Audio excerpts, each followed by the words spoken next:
అది కాయి చూపించలేదు. ఇదిగోండి అన్నీ ఇట్లా, ఇదిగోండి ముక్కలు కోసి ఉప్పులో వేసాను.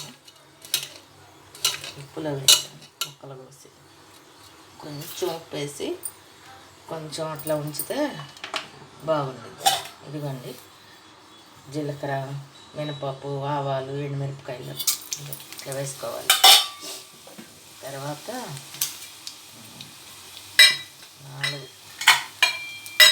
4 చిన్నుల్లిపాయలు వేసుకుంటే బాగుంటుంది, టేస్ట్ బాగుంటుంది అన్నమాట. ఇదిగోండి 4 చిన్నుల్లిపాయలు వేసాను. కరివేపాకు వేస్తున్నాను. వేసి చక్కగా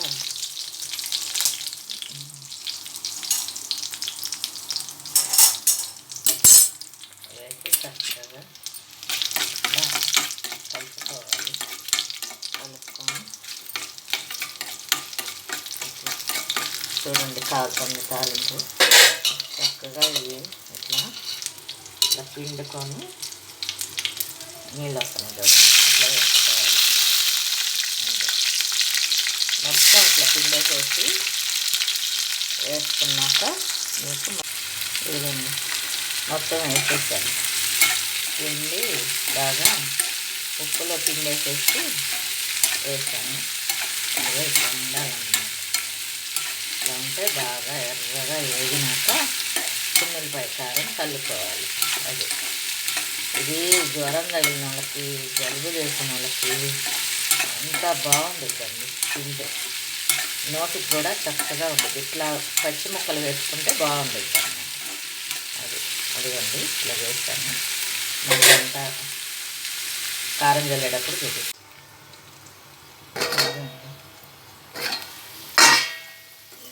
పొట్లకాయ వేపుడు చూడండి అట్లా చక్కగా వేగుతున్నట్టు అంత చక్కగా యాగాలన్నమాట. బాగా మెత్తగా అయ్యేలాగా, అదే ముక్కలుగానే ఉంటాయి, యాగాలి బాగా. అయితే బాగుంది.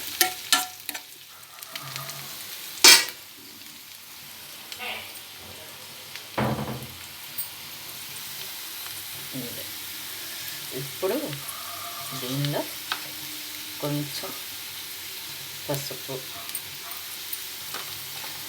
అంటే ఇందాక ఉప్పులో కలిపాం కదండి, అప్పుడు ఉప్పు కొంచెం ఎక్కువగా ఉంటుంది, అందుకని కొంచెం ఉప్పు చూసుకొని వేసుకుంటే సరిపోతుంది. మీకు తెలియటానికి వేస్తున్నాను అంతే. ఇదిగోండి దీనిలో చిన్నులపాయ కారం వేసుకోవాలి. బాగుంటుంది చిన్నులపాయ కారం. బాగుంటుంది, అది వేసుకుంటే బాగుంటుంది. కారం వేసేటప్పుడు మళ్ళీ చూపిస్తాను మీకు.